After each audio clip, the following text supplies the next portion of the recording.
അമൃത കൈരളി ശ്രദ്ധ FM radio സ്റ്റേഷനിൽ നിന്ന് നിങ്ങളുടെ സ്വന്തം RJ അക്ഷയ ശർമ്മ. അമൃത കൈരളി വിദ്യാഭവൻ ശ്രദ്ധ FM റേഡിയോ സ്റ്റേഷനിലെ മഹാരഥന്മാർക്കൊപ്പം അമൃത കൈരളി എന്ന പ്രോഗ്രാമിന്റെ ഇന്നത്തെ എപ്പിസോഡിലേക്ക് എല്ലാ കൂട്ടുകാരെയും ഹൃദയപൂർവ്വം സ്വാഗതം ചെയ്യുന്നു. മഹാരഥന്മാർക്കൊപ്പം അമൃത കൈരളി, വാക്കുകൾക്ക് വെളിച്ചം പകരുന്ന മഹാന്മാരോടൊപ്പമുള്ള ഈ യാത്രയിൽ നമ്മുടെ ഇന്നത്തെ വിശിഷ്ടാതിഥി മറ്റാരുമല്ല, നമ്മുടെ സ്വന്തം ശ്രീ രാധാകൃഷ്ണൻ സർ. മുൻ ഓൾ ഇന്ത്യ സ്റ്റേഷൻ ഡയറക്ടർ, നാടകാകൃത്ത്, എഴുത്തുകാരൻ, ഡയറക്ടർ. കലയുടെ എല്ലാ സ്പർശങ്ങളിലും തന്റെ വ്യക്തിമുദ്ര പതിപ്പിച്ച അപൂർവ പ്രതിഭ. അനുഭവങ്ങളുടെ ആഴവും വാക്കുകളുടെ സൗന്ദര്യവും ചേർത്ത് അനേക ഹൃദയങ്ങളെ സ്പർശിച്ച വ്യക്തിത്വം.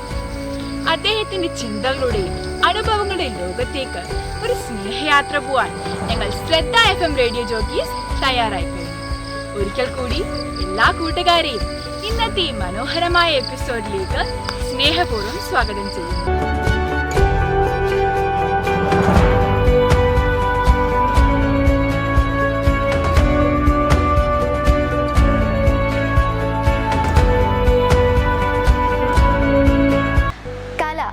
സാഹിത്യം, നാടകം, മാധ്യമം എന്നീ മേഖലകളിൽ പ്രവർത്തിച്ച ശ്രീ രാധാകൃഷ്ണൻ സാറാണ് നമ്മളെ കൂടെ ഉള്ളത്. നമസ്കാരം. നമസ്കാരം. ആകാശവാണിയുടെ മുൻ സ്റ്റേഷൻ ഡയറക്ടറായും അധ്യാപകനായും എഴുത്തുകാരനായും നാടക സംവിധായകനായും അദ്ദേഹം ശ്രദ്ധേയനായിട്ടുണ്ട്. കേരള സംഗീത നാടക അക്കാദമി അവാർഡും കേരള സംസ്ഥാന ടെലിവിഷൻ അവാർഡും നേടിയ അദ്ദേഹത്തിന്റെ ജീവിതം കലയുടെ സമർപ്പണത്തിന്റെയും സാംസ്കാരിക സേവനത്തിന്റെയും ഒരു മികച്ച ഉദാഹരണം തന്നെയാണ്. അങ്ങയോടൊപ്പം കുറച്ച് സമയം ചെലവഴിക്കാൻ കഴിയുന്നത് നമ്മുടെ ഭാഗ്യം തന്നെയാണ് sir. Thank you sir. Amrita Kairali വിദ്യാഭവന്റെ മഹാരഥന്മാർക്കൊപ്പം അമൃത കൈരളി എന്ന പരിപാടിയിലേക്ക് ശ്രീ രാധാകൃഷ്ണൻ സാറിനെ സ്നേഹപൂർവ്വം സ്വാഗതം ചെയ്യുന്നു. സ്വാഗതം. സന്തോഷം. നമശിവായ സർ. ഞാൻ കഞ്ചൻ, ഞാൻ 12th പഠിക്കുന്നത്. സർ, നമ്മുടെ ഈ ഡ്രാമ ഫീൽഡും ബ്രോഡ്കാസ്റ്റിംഗ് ഫീൽഡിൽ സാറിനെ ഏറ്റവും കൂടുതൽ അട്രാക്ട് ചെയ്തത് എന്താണ്? അതായത് സാറിന് ഈ ഫീൽഡ് ചൂസ് ചെയ്യണം എന്ന് തോന്നിയ ഒരു ടേണിംഗ് പോയിന്റ്? എനിക്ക് ഈ ഫീൽഡ് ചൂസ് ചെയ്യണമെന്ന് തോന്നിയത് ഡ്രാമയും ബ്രോഡ്കാസ്റ്റിങ്ങുള്ള ബ്ലെൻഡിന് വേണ്ടിയിട്ട്. അപ്പോൾ ഡ്രാമയാണോ ബ്രോഡ്കാസ്റ്റിംഗ് ആണോ കൂടുതൽ ഇഷ്ടം, കൂടുതൽ രസം എന്ന് ചോദിച്ചു കഴിഞ്ഞാൽ രണ്ടും ചേർന്നതാണ്, ബ്ലെൻഡാണ്. ഞാൻ ചെറുപ്പത്തിൽ നിങ്ങളുടെ പ്രായത്തിൽ സ്കൂൾ നാടകങ്ങളിൽ അഭിനയിക്കുകയായിരുന്നു, കുട്ടികൾ നാടകങ്ങളിൽ അഭിനയിക്കുകയായിരുന്നു. അപ്പോൾ ഞങ്ങൾക്ക് റേഡിയോ ക്ലബ്ബ് ഉണ്ടായിരുന്നു. അന്നേ റേഡിയോ ക്ലബ്ബ് ഉണ്ട്. അപ്പോൾ ഞാൻ വളരെ ചെറുപ്പം മുതൽ ഒരു 8 വയസ്സിലൊപ്പം മുതൽ റേഡിയോ ക്ലബ്ബിൽ ഓൾ ഇന്ത്യ റേഡിയോയിൽ ബാലലോകത്തിലൊക്കെ പരിപാടി അവതരിപ്പിക്കുന്നുണ്ടായിരുന്നു. അത് കഴിഞ്ഞിട്ട് അന്ന് ബാലഭവനിൽ പഠിച്ചിരുന്നു ഞാൻ. അത് കഴിഞ്ഞിട്ട് പിന്നെ ഞങ്ങളുടെ റേഡിയോ ക്ലബ്ബ് വഴിയായി, അത് കഴിഞ്ഞ് പിന്നെ ഞങ്ങളുടെ യൂത്ത് ക്ലബ്ബ് വഴിയായി, അങ്ങനെയൊക്കെ ചെയ്തുകൊണ്ടിരുന്നു. പിന്നെ കോളേജിലെത്തിയപ്പോൾ സ്ട്രീറ്റ് പ്ലേ ഒക്കെ ചെയ്യാം, തെരുവ് നാടകങ്ങളൊക്കെ ചെയ്യുമായിരുന്നു. അതും കഴിഞ്ഞിട്ട് ഈ ഇവിടുത്തെ ഏറ്റവും വലിയ ആചാര്യന്മാരോടാണ് വെച്ചാൽ ഞാൻ PK വേണുകുട്ടൻ നായർ, TR സുകുമാരൻ നായർ എന്നൊക്കെ പറഞ്ഞ വലിയ പ്രഗത്ഭരുണ്ടായിരുന്നു ആ കാലത്ത്. അവരുടെ കൂടെയൊക്കെ നാടകങ്ങൾ അഭിനയിക്കുകയായിരുന്നു. അത് ഭരത് ഗോപി അവരൊക്കെ അവരുടെ കൂടെയൊക്കെ. അത് കഴിഞ്ഞപ്പോൾ ഞാൻ തനത് നാടകത്തിന് പഠിക്കാൻ വേണ്ടി കാവാലത്തിന് കൂടെ പോയി. കാവാലത്തിന് അന്ന് തിരുവരങ്ങുന്ന സംഘടനയുണ്ട്. ഇപ്പോൾ അതിൻ്റെ പേര് മാറി സോപാനം എന്നാണ്. Sopanam institute of performing arts and research എന്നാണ് പേര്. അന്ന് നെടുമുടി വേണു, ഭരത് ഗോപി ഒക്കെ അഭിനയിച്ചിരുന്ന കാലം. ആ കാലത്ത് അത് തിരുവരങ്ങുന്നായിരുന്നു പേര്. അപ്പോൾ 70s ഒടുവിൽ ഞാൻ പഠിച്ചുകൊണ്ടിരിക്കുന്ന കാലത്ത് പഠിത്തം കഴിയുന്നതേ ഉള്ളൂ. ആ സമയത്ത് പഠിത്തം കഴിയുന്നതേ ഉള്ളൂ. ആ സമയത്ത് ഞാൻ ചെല്ലുമ്പോൾ നെടുമുടി വേണു പോയി കഴിയുന്ന ഉടനെയാണ് ഞാൻ ചെല്ലുന്നത്. അപ്പോൾ വേണിച്ചേട്ടനൊക്കെ എപ്പോഴും ഞങ്ങളോട് വരും, ഡിസ്കഷനൊക്കെ വന്നിരിക്കുകയൊക്കെ ചെയ്യും. കാവാലം എന്ന് പറഞ്ഞൊരു വലിയ ആചാര്യൻ്റെ കൂടെ ഒരുപക്ഷേ ഈ ഭാരതം കണ്ടുള്ള ഏറ്റവും വലിയ നാടകാചാര്യന്മാരൊരാളാണ് കാവാലം നാരായണ പണിക്കർ. അദ്ദേഹത്തെ പുതിയ തലമുറ അറിയുന്നത് ഏതാണ്ടൊരു ഈ ചലച്ചിത്രകാരൻ രചയിതാവെന്ന പേരിലൊക്കെയാണ്. പക്ഷെ അങ്ങനെയല്ല. അദ്ദേഹം ഒരു ചലച്ചിത്രകാരൻ രചയിതാവോ ഒരു ലളിതകാരൻ രചയിതാവെന്ന് മാത്രമല്ല, വലിയ നാടകാചാര്യനായിരുന്നു. അപ്പോൾ അദ്ദേഹം അവനവൻ കടമ്പ് എന്നൊരു നാടകം ചെയ്തിരുന്നു ആ കാലത്ത്. ഞാൻ സ്കൂളിൽ പഠിക്കുമ്പോഴാണ് അവനവൻ കടമ്പ് വരുന്നത്. 70s മിഡ് 70s കടമ്പ് വരുന്നത്. 74, 75 കാലഘട്ടം. അന്നേ ഞങ്ങൾക്കെല്ലാം ഈ നാടകത്തെ സീരിയസ് ആയിട്ട് കാണുന്ന ഞങ്ങൾക്ക് എല്ലാവർക്കും കാവാലത്തിനോട് വർക്ക് ചെയ്യണം ഭയങ്കര താല്പര്യമാണ്.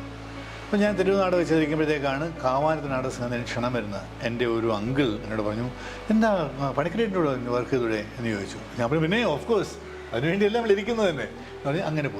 അങ്ങനെ പോയി അദ്ദേഹത്തിനൂടെ പോയി. അവനവൻ കിടമ്പോൾ തന്നെ എനിക്ക് കളിക്കാനിടയായി. വീണ്ടും കളിച്ചപ്പോഴത്തേക്ക് അതിൽ തന്നെ ഒരു നല്ല വേഷം, 2ാം പാട്ട് വേഷം ഞാനിടയായി. അത് കഴിഞ്ഞിട്ട് പിന്നെ സംസ്കൃത നാടകങ്ങൾ ചെയ്തു.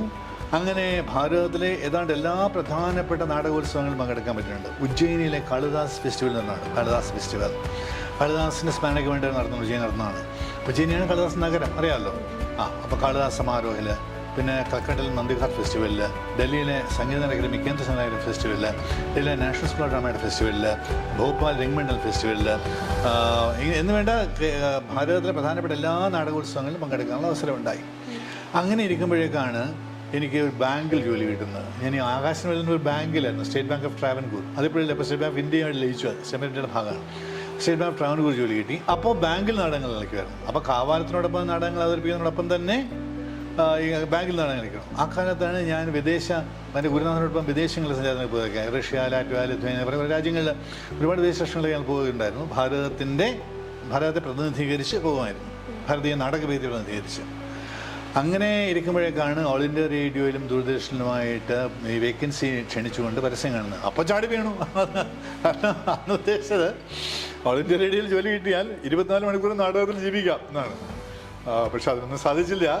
അപ്പോൾ ഈ നാടകത്തിനോടൊപ്പം തന്നെ ഞാൻ മറ്റു പല പരിപാടികളും, വയലും വീടും, സ്ത്രീകളുടെ പരിപാടി, സ്ത്രീകളും കുട്ടികളുടെ പരിപാടികൾ, എന്തിന് തമിഴ് ചൊൽ മാലേ വരെ ചെയ്തിട്ടുണ്ട് ജോലിയുടെ ഭാഗമായിട്ട്.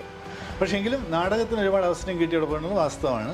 മാത്രമല്ല ആകാശവാണി ജോലി ചെയ്തുകൊണ്ടുള്ള വേറൊരു ഗുണം, എൻ്റെ ഗുരുനാഥൻ്റെ നാടക സംഘത്തിൽ നിന്ന് ഞാൻ അകന്നു പോയെങ്കിലും കേരളത്തിലെ ഏതാണ്ട്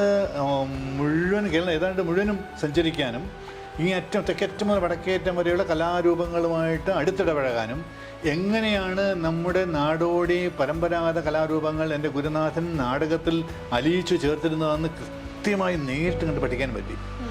തനത് നാടകവേദി എന്ന് പറയുന്നത് കാലം കൊണ്ടുവന്നത് നമ്മുടെ പരമ്പരാഗത കലാരൂപങ്ങളുടെ വേരുകളിലേക്ക് ഇറങ്ങിച്ചെന്ന് അവയുടെ മൂലകങ്ങൾ സ്വീകരിച്ച് ആ മൂലകങ്ങൾ ഉപയോഗിച്ചുള്ള പുനഃസൃഷ്ടി ആ നിലയിലാണ്, നാടകത്തിൻ്റെ പുനഃസൃഷ്ടി എന്ന നിലയിലാണ് അദ്ദേഹം തനത് നാടകം കൊണ്ടുവന്നത്.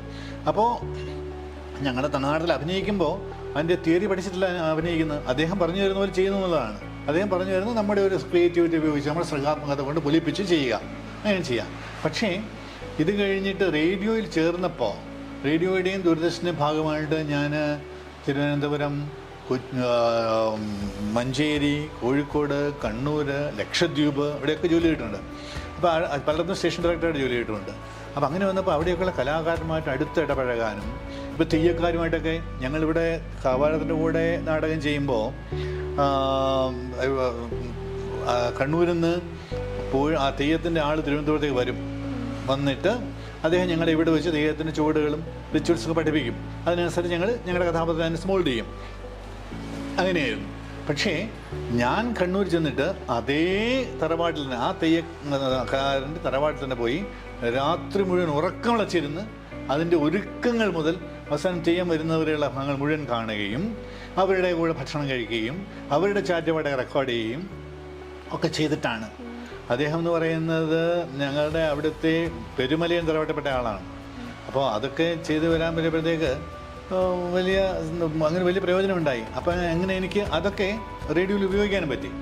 റേഡിയോ നാടകത്തിൽ ഇപ്പോൾ ഞാനിപ്പോഴും ഓർക്കുന്നു, ഞാൻ 1994